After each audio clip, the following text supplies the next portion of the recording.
Hello, hello, hello. It's your new day with Donna Reiners and Dr. Cami Owen, where we solve all the world's problems, or maybe just one. And maybe it's yours. In our 30 minutes, we talk about your emotions and mind and how they tie into your body and spirit. We want you to renew and restore yourself in a world that wants you crazy. And sometimes we even talk about money. Introducing your hosts, Donna Reiners and Dr. Cami Owen.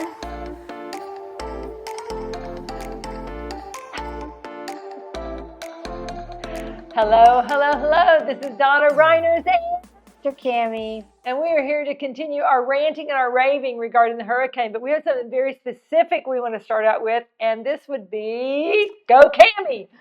Awesome.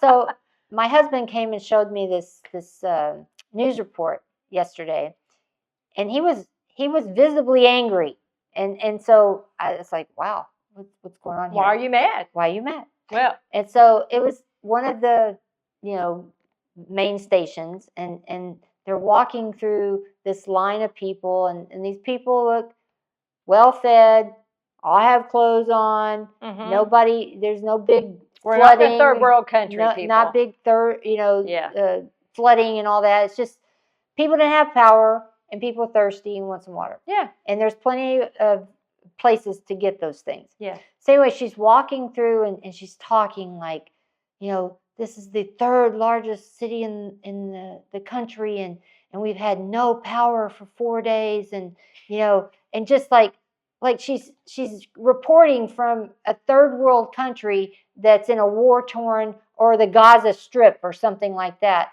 And what we were talking about is those people would change places with the people that she's acting like it's just a federal case that they don't have power for 4 hours. That it was like our perspective is so off. It is. It's so off. A lot of the folks that I would assert, a lot of the folks that complain the most have never been out of this country. That's true. Because when I talk to them, they've never been out of this country, and it's like, you're complaining about America, and you're complaining about your lot in life, that you don't have a little safe room to go, be one with your feelings, or that triggered me, so I have to have a safe room to go process that. Oh my gosh. Please, yes. But have no basis in reality of what it really is like in other places. And we are so blessed here. We are. We are just so blessed that even on our terrible little, on our worst day, Category 1 storm that blew the house down, it's still pretty dang good here. That I know that at some point the electricity is going to come back on. Correct. At some point, I know there's going to be food, and if push came to shove, I could walk across the street because my neighbor has a generator, whole house generator, and if I had to go over there, I would be welcomed in with no issues at all, and get some AC if I wanted some. So we know the reality is we're fine. Like, it's inconvenient, and we're brustled by the inconvenience, but the reality is we're all just fine. We're all just blessed. We have amazing lives here, and we don't always think about our electricity is so a non-issue that it's just on all the time. Right. I have family in other countries that that is not a given, that there's electricity right now and then it's off. We're shooting this show with the understanding and the belief that the electricity is going to be fine, but in these other countries that's not the case. No. That may be true, that may not be true. So getting some perspective on what's actual versus what is actually what you imagine things are is a good topic for today. It is, and I don't know the exact dates, but I was listening to someone the other day, and sorry, I'm not a scientist, I'm not a doctor, and I'm not a researcher, but he was talking about how it's only been the last 50 years that we have had hot water. That 50 plus years ago, our country only knew cold showers or cold waters or cold tubs. We didn't really know like you were talking about, electricity was not as dominant as it is. Of course, internet was certainly Not a we have thing. whole generations that don't even understand. I grew up without internet, y'all. So did Do you I. know that's why I went and played in the forest behind me, behind the railroad tracks, without my mom and without my dad. And I walked up and down the railroad tracks all by myself, crossed the road by myself, went across the way to the other place where there are a bunch of horses. I probably had no business being there, but all by myself, and walked up the road all the way into town all by myself. Sometimes I have a couple friends with me, but the point is, we did not grow up afraid. I did not grow up fearful. Yeah. Now, I'm not saying that I was always wise, and I'm not saying there weren't things happening that I should not have been involved in, or you know what I'm saying? Yeah. I'm not saying that, but we have a whole mindset of this fearfulness, and we have to. If you are fearful, I'm imploring you to change your mind.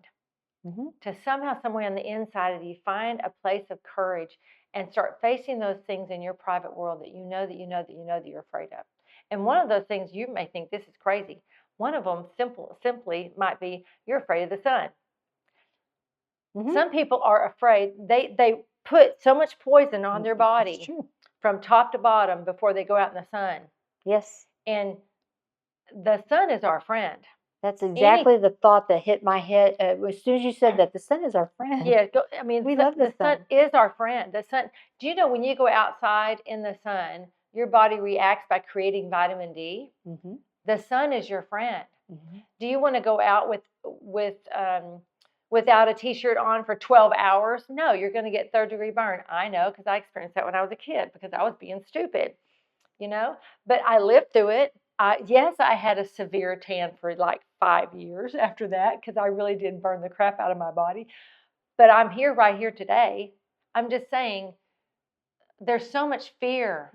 And I think that's what drives people to live on their phones. That's what I was going to say. The fear is coming from here. This is where the fear is coming from. You go ahead. And when we were talking about in previous shows about what we say to ourselves when we talk to ourselves, we're also letting that into our space all the time.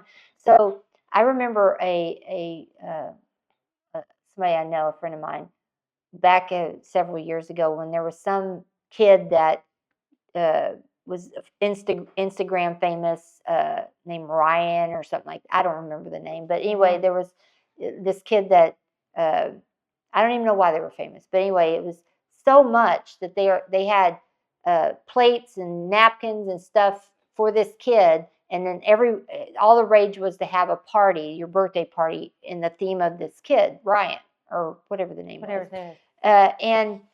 And this lady was complaining, oh my God, we got to have a Ryan party, and I'm so upset about that, because it's expensive and I'm like, and this is like a 5-year-old, party. So I'm like, so riddle me this. How does your kid know about Ryan at all? What's on YouTube? Okay, how does your kid know about YouTube? They're 5 years old. So where's your part in that your kid knows about Ryan, that if Ryan irritates you, why is Ryan still on any device in your house? Yes. Or why does your kid know about Ryan in the first place? Yes. That all this programming is coming in. So if you want to stop being fearful, the number one thing you can do is put your phone down, because they are pumping it in, folks. They are pumping it in every day, every minute. My husband and I were talking. If you didn't, and I don't watch the news at all, ever. And my dad will call me when he thinks something that I should probably know, like, anyway, he calls me. So if it's something big, he'll give me a call. Otherwise, I don't watch any of that. And we were talking, if I wouldn't have heard about the hurricane, like from other people talking, and then the storm came through, and I would have not even known there was a hurricane. That's how nothing this hurricane was, but how hyped it was, and how this power outage was a big deal. But as far as me being fearful about it or anything, I wasn't, because I wasn't being listening to the fearful reports. And we're weird. We like to watch the Weather Channel just because there's some cool shows about the Earth and how cool the Earth is and weather patterns, and it's like amazing to me. That's interesting. Like, wow, this is so cool, you know. But before the hurricane, they were talking about it for 3 days before, and like those poor people got to sit here for 24 hours and talk about this hurricane, and they have to come up with something new to say about this hurricane that still is kind of a nothing burger. They want a trend. Yes, they want to be the trending news report. So they have to ramp it up just a little bit, more, because they want you to come back and watch it again because you'll turn it off and turn it back on. So it's very designed. The fear mongering is very designed. And if you just turn it off, just do that for a week. Just turn the news off for a week and see if your stress level doesn't go down quite a bit. See if your peacefulness doesn't just shift. Just do the challenge. Maybe we can trend on this, the turn off your phone challenge, and see if people actually do it. Text me and let me know you're doing. I'm just kidding. Now, it's funny though. People will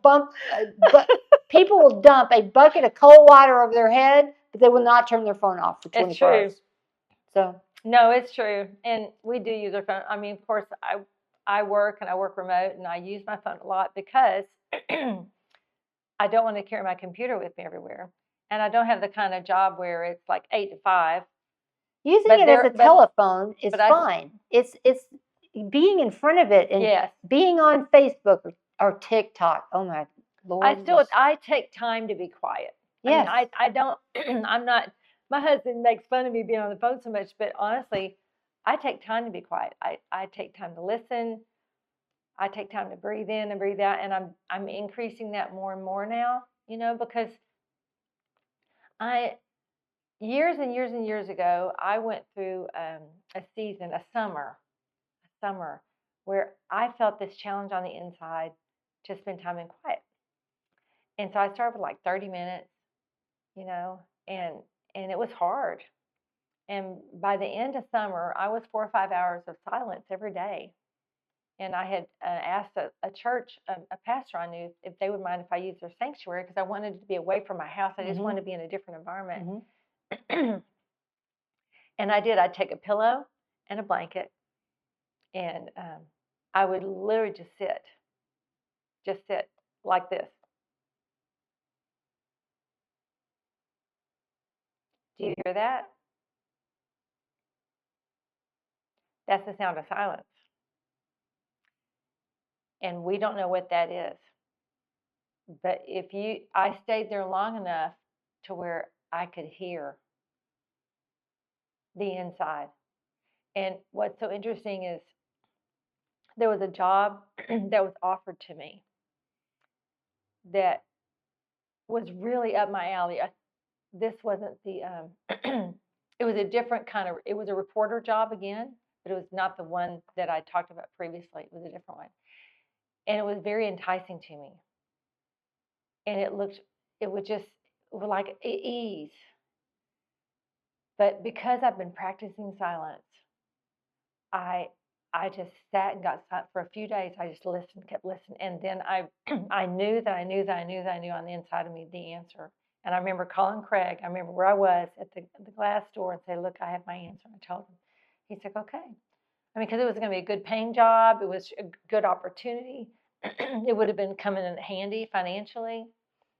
But you see, sometimes there's a place inside. If you will get silent, you'll be ready for when the time comes when you need to hear. You need to have an answer so you don't panic.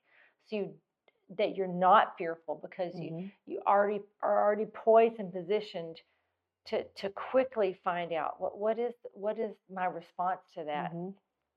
And the answers, we said this many times, and I'll still stand by it. The answers are within us. It's not outside. So, you know, praying is when you talk to God. Being silent is when God talks to you, where you actually can hear. And so you have to. It's a muscle like anything else. And we have a very strong muscle for turn that off. We have a huge muscle for that. And so we have to get back to being able to build the muscle up of being silent and just sitting. I had somebody that was telling me about they got arrested and they had some time in jail, and they were in the holding area for 2 or 3 days, and it was like it, the description was excruciating, and the excruciation was silence, and just sometimes they were by themselves, sometimes there were people in, but they were just silent. They were completely had to be silent, and You mean they couldn't talk, but they were by themselves? They could talk, but there was just nobody to talk to. Right. So being in those situations where you just are forced to be silent.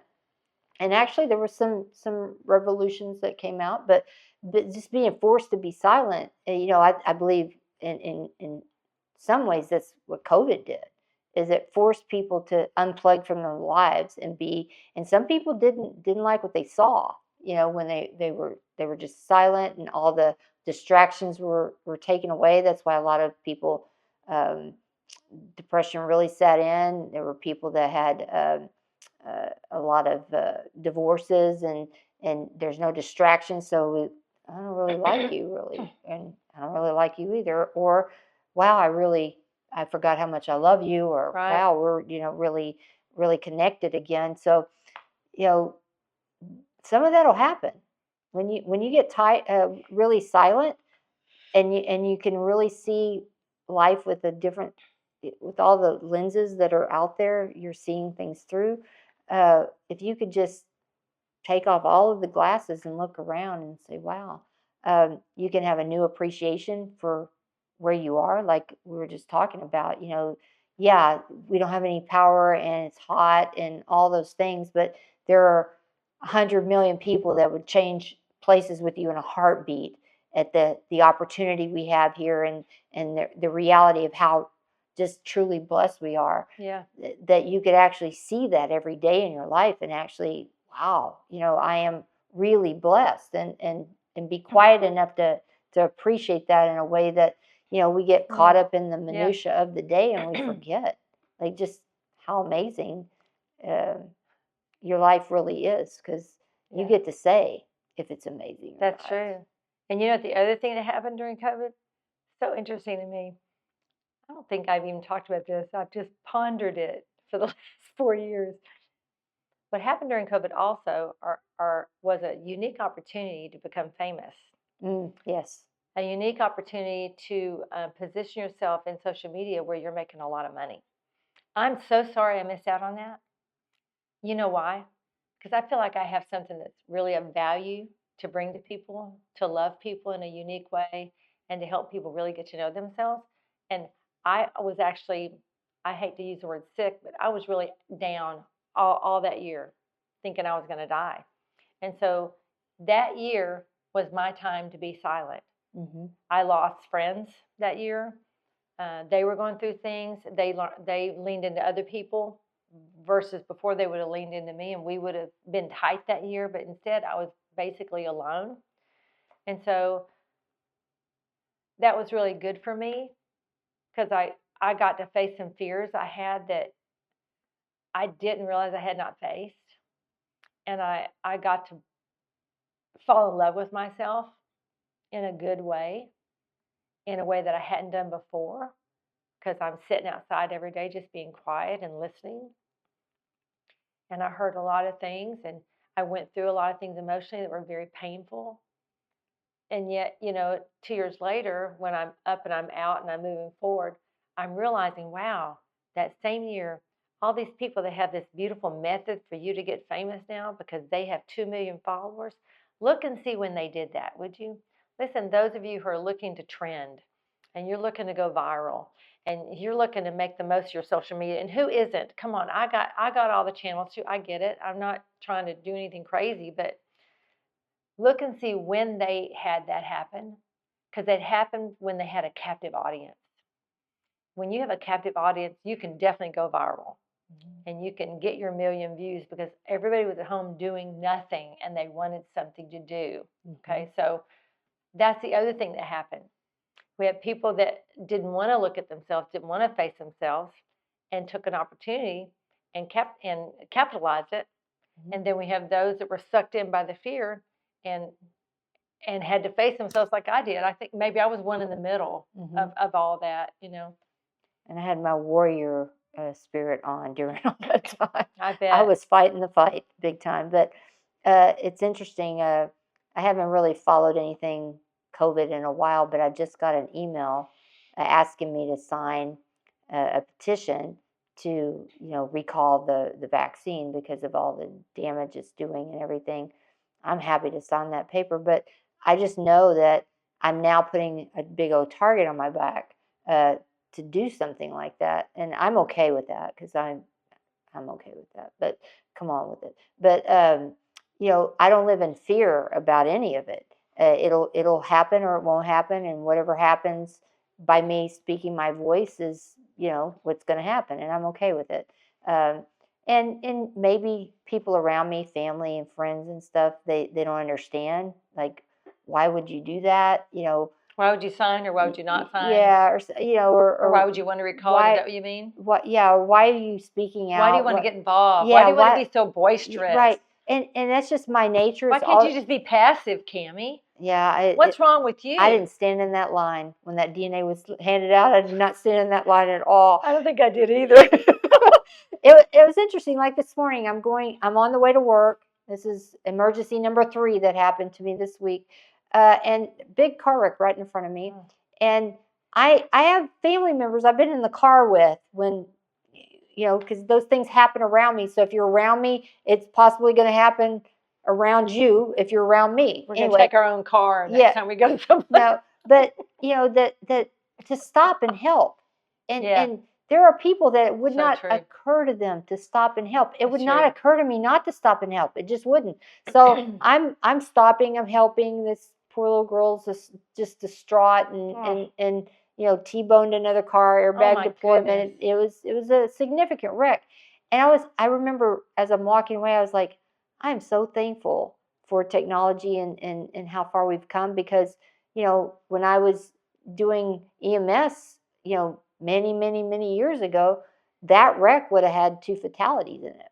So, I don't even know why I went on that tangent, but just to say that the fear of living in fear and not wanting to be involved and not wanting to be connected and whatever gifts you have to share them is something I would just encourage you to get still, get quiet, and really discover what your gifts are. Why are you here, and why are you here to contribute to humanity? Because there is something. That's why you're here.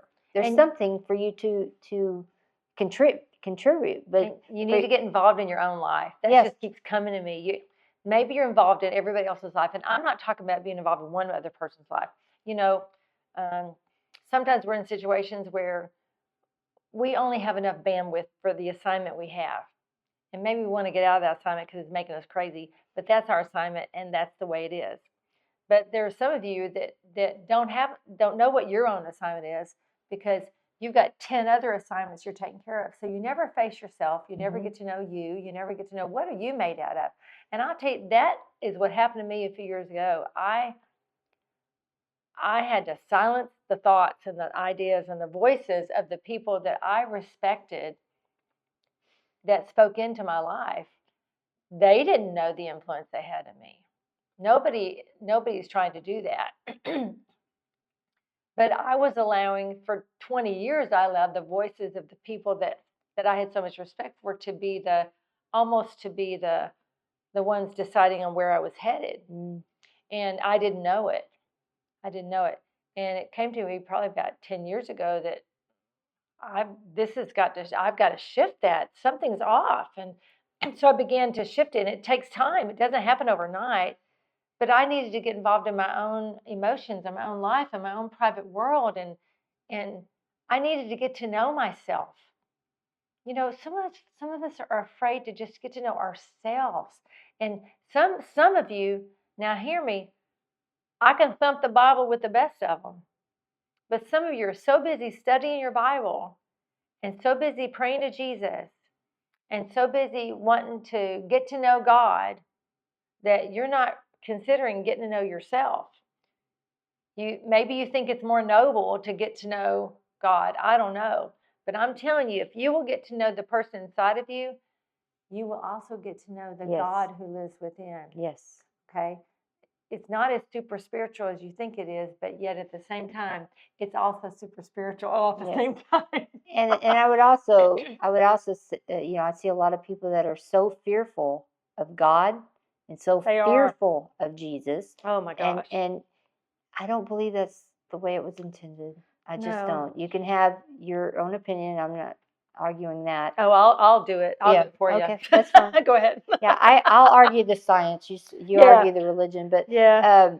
I just don't. I don't believe that is That's not the real God. That's the God that created all and is the omnipotent God that vibrates at unconditional love, because That's right. you can't have fear and unconditional love in the same space. No. They don't oscillate, and that's just plain old science too. So That's true. that the God made. So just consider that, the fear, and are you living in fear, or are you living in peace? And the cool thing is you get to choose. You Yes. get to choose. So choose some peace, because Yeah. the fear will be there. You can try the peace on like a suit and see Yeah. how it fits, but you can take it right back off, put it in the closet, and pick the fear right back up. It's there waiting for you. It's your choice. But if you put the phone down for a week and just don't watch YouTube, any of it, just put it down for a week, I will be shocked if your life doesn't Shift. take a big shift. It will. Thank you for joining Your New Day with Donna Reiners and Dr. Cami Owen. We look forward to seeing you next time. Remember, we solve all the world's problems, or maybe just one, and maybe it's yours. Until soon.